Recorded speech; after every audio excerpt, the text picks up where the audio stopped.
Well, good afternoon, everyone, and welcome to our final edition of this year's Farm and Food Care Ag in the City event. We trust that you've enjoyed the last four sessions, and this one will be the last with Emily Richards and the last for Ag in the City for 2021. It's been an excellent opportunity to just showcase some of our agriculture products and our food here in this great country, and give you an opportunity to learn how to cook along with some of the different Canadian-made ingredients.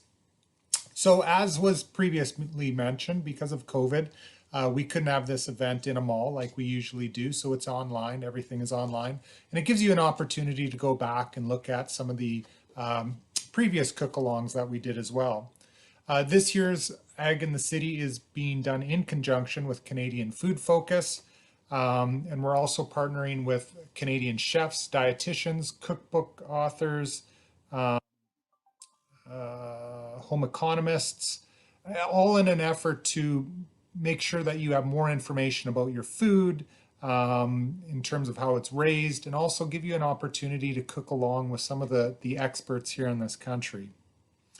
The other thing is we're going to be showing you videos, and you've seen some of those in the past for opportunities, and we do have a bank of all those videos that you can look at afterwards in terms of what farmers are doing or ranchers are doing on their farms, and give you an opportunity to see that. Plus, we have trivia questions. So again, we will have 2 trivia questions. This time you can win some prizes from SaskMilk here in Saskatchewan.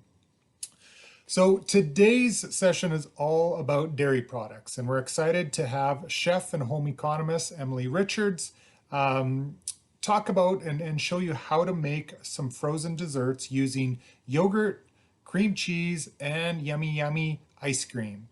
The recipe can be found on Canadian Food Focus's website, which is canadianfoodfocus.org, and you can see the link in the comment section. But we're excited to have Emily kind of go through and make this dessert.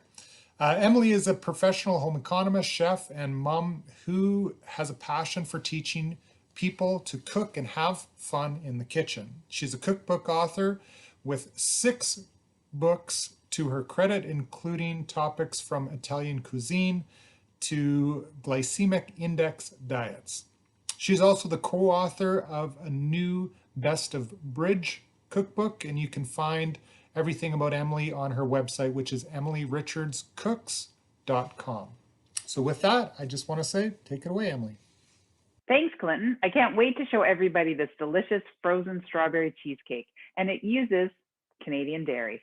Hi, I'm Emily Richards, and today we're making a frozen strawberry cheesecake that uses Canadian dairy. How do you know that you're purchasing Canadian dairy? That's pretty easy. Just look for this little blue cow. It says 100% Canadian milk. You'll find it in great products like ice cream cheese, milk, yogurt, and butter.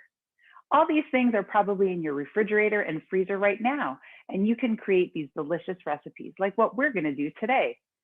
There's 10,000 dairy farms in Canada, which means that we get great milk. How much milk? Well, in my family, I'm going to take the average here, about 63 liters of milk per Canadian. That's a lot of milk in the fridge. Perfect, because I love using it in recipes. What about cheese? One of my favorites, about 14 kilograms of cheese per person. I know that I can use it in sweet and savory ingredients and make my family super happy.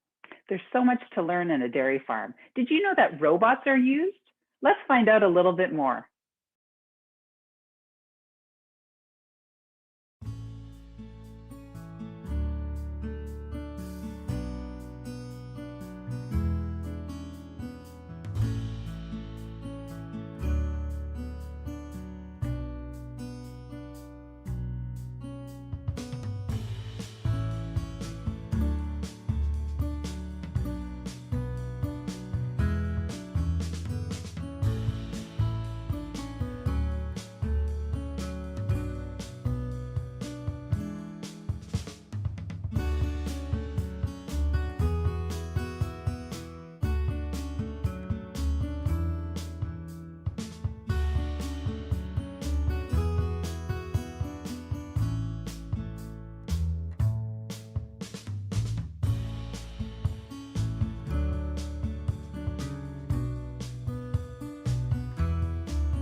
I always find it interesting how technology has advanced. And I grew up on a dairy farm. We milked cows going from cow to cow and moving the milkers, and seeing now that you have actual robotic milking machines to milk cows would have made my back and my knees a lot happier back when I was a teenager milking all those cows. But be sure to check out all these farming and ranching related videos at Canadian Food Focus's YouTube channel. They're all there, from videos from me on my egg farm to ranchers and videos like this with the robotic milking machine. So just feel free to check them out. Now, as I mentioned before, it's time for the door prize. We will be doing 2 trivia questions. The first one we'll do right now.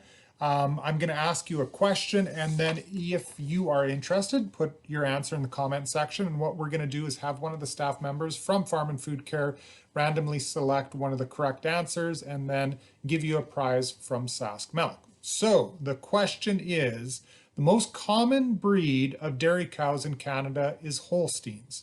What is their distinctive color pattern? So I want you to write in the chat section what colors are typically on Holsteins, the dairy cows. So just put it in the chat section, and we will randomly select. Again, Holsteins are the most common cows, and if you think of a lot of the videos or the advertisements that you see regarding dairy, they have a very distinctive coloring pattern involving 2 colors. What are those 2 colors? Just put it in the chat section and we will draw someone. So the correct answer is black and white. So black and white is Holsteins. They have a distinctive coloring pattern, and actually when we used to register our Holsteins way back decades ago, you'd actually have to draw the patterns to register them, which was sometimes very difficult. They also have outstanding milk production, which is one of the reasons why they make up roughly 93% of all the dairy cattle here in this country. So thank you very much for playing. We'll have another draw later on tonight, so please keep listening. And with that, I'll have Emily take it back over.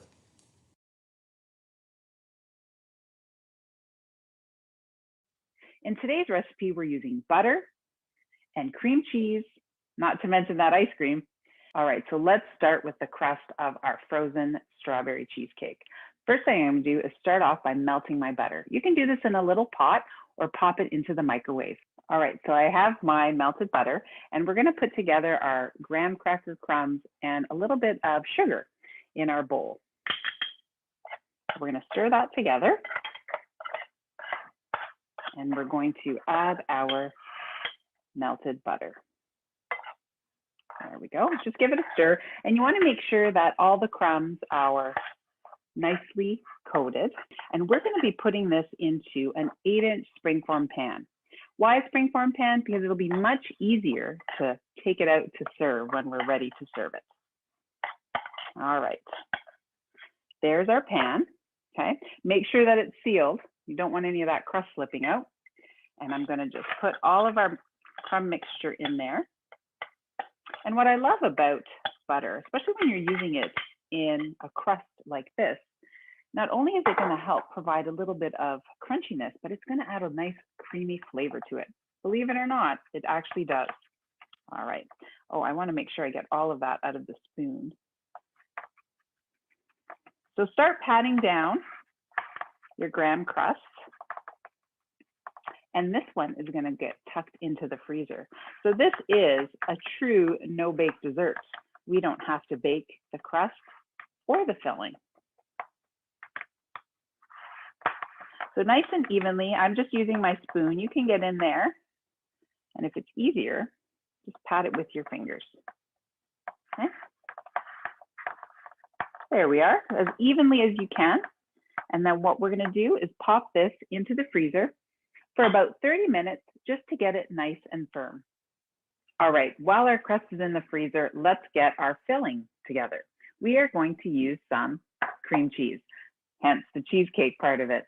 We're going to incorporate a little bit of sugar into our cream cheese so that it adds a little bit of sweetness, but we want to make sure that it's completely dissolved before we add our ice cream. And we're going to be using that delicious strawberry ice cream to amplify that strawberry flavor. All right, so you can use a stand mixer, but I'm just going to use my hand mixer to beat everything up. So I want to just lighten up my cream cheese.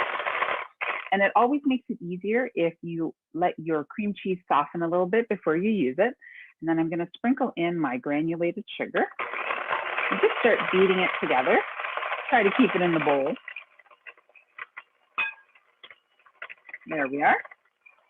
And you want to beat it for a couple of minutes just to make sure that that sugar gets completely incorporated and is dissolved into the cream cheese. So how are you going to tell if it's dissolved? Simple enough. Just take a little bit and rub it between your fingers. And if it still feels a little bit granular, keep mixing.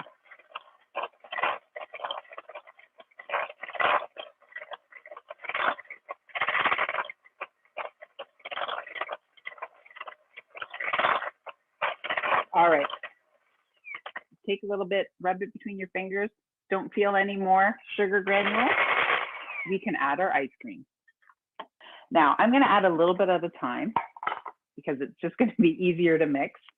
So I have a nice big spoon here, and my ice cream is been sitting for a bit, so it's a little bit soft. I don't want it completely softened. I don't want to lose that ice cream texture, but just a few spoonfuls at a time so that we can get it nice and evenly mixed in. Okay? So this might take a little bit of time. If you need to sneak a little taste here and there, by all means do so. You might have to lick your fingers. There we are. Gonna get another big scoop here and mix away.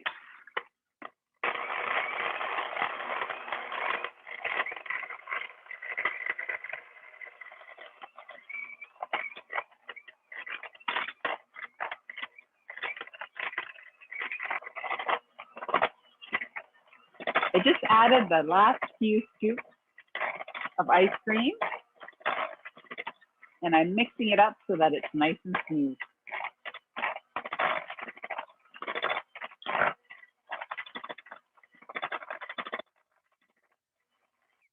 There we go. Our filling is ready for that crust. I'm just gonna go grab it out of the freezer. All right, I have my frosty crust out of the freezer, and we're ready to put it into the pan. So I'm just gonna use my spatula. This is so smooth. I could eat this right now. Of course you could, totally. And I'm gonna pour this into our crust. And then this is gonna go back into the freezer. Now this process will take a little bit longer, obviously, because we want this to freeze up nicely. So this is where this dessert becomes a wonderful make ahead. So I can plan for the weekend or a few nights from now. Just kind of smooth that out as best you can. And then we're gonna tuck this right back into the freezer. And don't forget to lick the spatula. You can't say no, it's so delicious. While our cheesecake is chilling in the freezer, we are going to make a strawberry mint topping, just to heighten that strawberry flavor. So we're gonna start off in a saucepan. We're gonna add some fresh strawberries or those frozen local strawberries in your freezer. You can use those. We need about 2 cups. So for those smaller strawberries, you make sure you just hull them and have them. But for those larger ones, just quarter them up and measure them out. Now, same rule applies if they're frozen. You need about 2 cups. If they're whole, just let them thaw a little bit first, and then you can have them. Okay, I'm gonna let's add 1 more strawberry here. I think that'll give me my 2 cups. So we're gonna get that into my saucepan. Smells wonderful. I love fresh berries. Frozen berries, as soon as they hit the saucepan and start cooking, that aroma comes through really, really strongly. Fresh mint. So just think of that garden fresh mint put to use, not only for great salads and stews, but in desserts. You know that fresh mint will make it absolutely delicious. So we're going to do this over low heat, but we're going to add a little bit of sweetness to this. And what's more Canadian than some maple syrup? So we're going to just drizzle that on. And we're not going to be cooking this for too long. We just want to soften the strawberries a little bit and infuse the flavor of the mint and the maple syrup in the strawberries. So this is not a time for you to walk away from your saucepan. You want to make sure that you're just standing over that stove, getting a strawberry facial. It's only going to take about 5 minutes to soften those strawberries and have a delicious topping for our cheesecake. So we've let our strawberries cook about 5 minutes. They're nice and soft. We've got lots of strawberry juice out of them, mixed up with the maple syrup and mint. This is going to be a delicious topping for our frozen strawberry cheesecake. We just need to let it cool completely and get that cheesecake out of the freezer. So while our cheesecake is in the freezer, I have my strawberry topping cooling. I thought, let's talk about another frozen treat that includes Canadian dairy. Talked a little bit about how much I love yogurt for breakfast. Why not yogurt for a snack? Take your favorite, I'm using vanilla yogurt, and spread it onto a baking sheet with a little bit of parchment paper. I had some extra strawberries, sprinkled those on top with some homemade granola.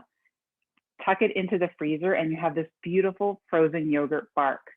It's a great snack in the afternoon. You just have to snap it, break off a piece, and enjoy it. It's cold, refreshing, great flavor of frozen vanilla yogurt, a little crunchy from the granola, and the addition of fruit makes it absolutely colorful and extra delicious. So a great little snack to enjoy while your cheesecake is chilling. Excellent. Well, thank you very much, Emily, and it's looking great. And I'm kind of salivating seeing the progression of this. Next, we're going to go check in with how a voluntary milking system works. And this is a video from Brian and Amber Craswell. They are dairy farmers from Prince Edward Island. Have a watch. We milk with a voluntary milking system. We have 2 VMSs, one on each side of our barn. One of the things we really like about the system is that it's probably about as close to nature for the cows as we can get. I mean, the cows choose when they eat, they choose when they sleep, they choose when they milk. One thing about cows you have to understand, cows are very, very routine and they don't like any surprises. Their expectations and everything is status quo, like nothing changes, their diet doesn't change, you know, the feed's there when they want it, that robot's there when they want it. That's how they like to live. If you look at the cows, they're so comfortable, they're happy. When a cow goes in to get milked, the previous cow ahead of her is released, the door opens, the cow goes in, immediately the VMS IDs the cow with an RFID transponder in her ear, and they ID the cow. And then the cow, it's pre-programmed how much candy, grain she can get when it's in there and starts to feed the cow, helps her relax. Then in our system, the cows are dipped with a spray, a disinfectant spray before they're washed. Then there's a dedicated wash cup that cleans all the quarters, takes a strip of milk out of each quarter and dries each quarter, and then they're individually attached and milked. Water and waste milk goes down the drain. So after the cow is prepared, the arm of the robot, and it's a titanium arm that's dedicated to attaching the separate teat cups for the quarters, will grab one teat cup specific to each quarter, find the teat with a laser, position itself and attach the teat cup to each quarter of the cow. And then there's a pulsation system which, you know, has been determined what's best for the cows in the pulsation, rest and milk phase, that gently massages the milk from the cows until we're down to a certain flow rate, and then it detaches from the cow, dips them again for sanitary reasons, and releases the cow. We have so much data about what they're producing. It's unbelievable. The robot remembers everything. Through its algorithms, it decides how much milk that cow should actually have in each quarter, in the whole. And so if it ever happens that a cow overproduces or underproduces, we get alarms on our phone and says like, oh, go check this cow. It's always monitoring the animals. Because that can be an indication of the cow having a health issue. I think in every system, across Canada. Milk quality, it's something we hold very precious. We pride ourselves that our milk across Canada is of the best quality.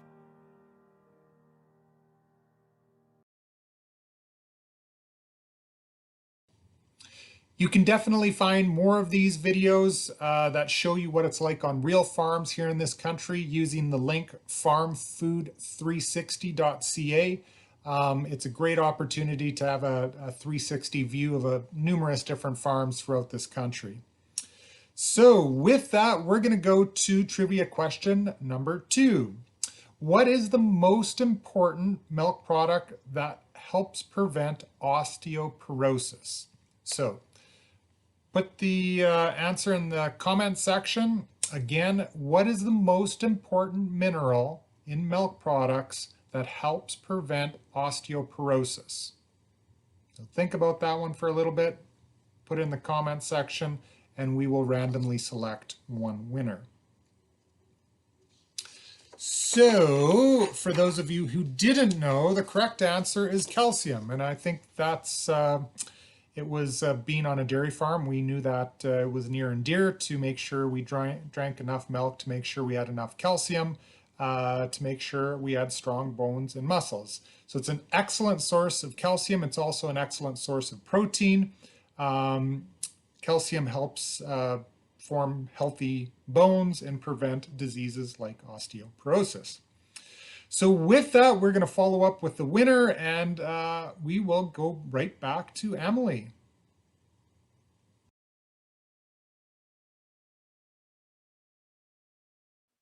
We've taken the cheesecake out of the freezer, so now all we need to do is cut a slice. The first thing I want to do is kind of loosen around the edges here. So I'm just going to run my small paring knife around the edge, and this is just to make sure that I can loosen the sides of the springform pan. Okay.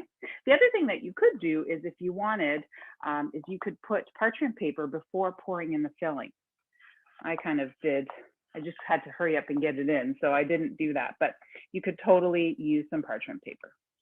So I'm just cutting all the way around, staying really close to the sides of the pan, just like so. Okay. And then I'm going to undo the sides here, lift up the side of the pan. Well, it looks like we have a great looking dessert. And now we're going to cut a slice. So you can do this right out of the freezer. And what I usually do is I take my large chef's knife, or you could use a carving knife, and just run it under some nice hot or warm water. And make sure you have a clean tea towel handy. And you can make your cut. So I'm going to cut it into a nice wedge. And you want to make sure you push down when you get to that crust, because you want to get through it. Okay. I'll do another cut here. Oh, you can see how warm that knife is. It's just kind of oozing ice cream, which is so yummy looking. All right, I'm going to see if I can loosen it here. If I cut all the way through, go back and make sure that I've done that. There, cut through that slice. I'm going to get my pie lifter here and hope for that perfect first slice. Let's see if I can do it. There we go.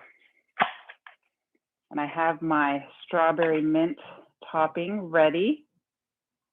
There we are. Put that on the plate, just like that. I'm going to grab a spoon so I can spoon some of the dessert out of the topping onto the dessert.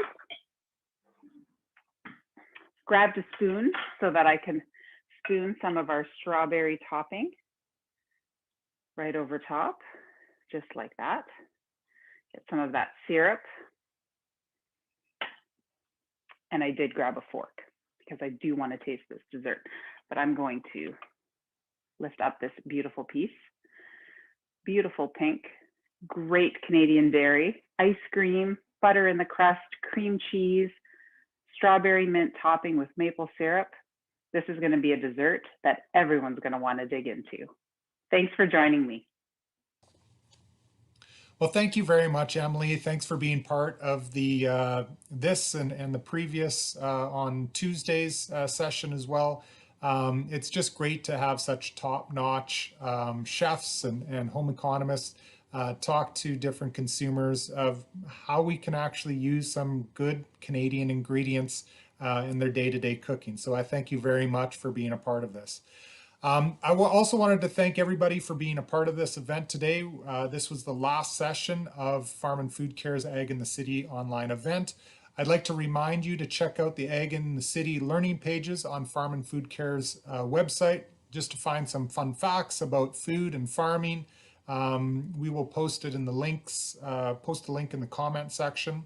When you're there, just feel free to take a look at the Ag in the City icon, and it'll help you answer the questions to the Ag in the City online trivia contest. So now with respect to the online trivia contest, there are 3 prizes that we're going to be giving out. They include a cutting board, hardwood cutting board, as well as a $50 gift certificate that you can use for groceries. I do also want to put in a little plug and have you go to CanadianFoodFocus.org. That's our consumer focusing website that talks a lot about healthy eating and nutritional facts, and has numerous different articles on there for you to take a look, including recipes and videos from farmers and ranchers just talking about the great food that's growing in this great country. This is, like I said, our final webinar of the year for Ag in the City. If you missed any of the previous cook-alongs, just go back to farmfoodcaresk.org or CanadianFoodFocus.org, and you'll be able to see some of these past sessions. So with that, thank you very much for participating in this. I trust that you've learned some new recipes and how to cook, and learned a little bit more about farming and ranching here in this great country. And with that, I wish you all the best, and we will talk to you soon. Thanks.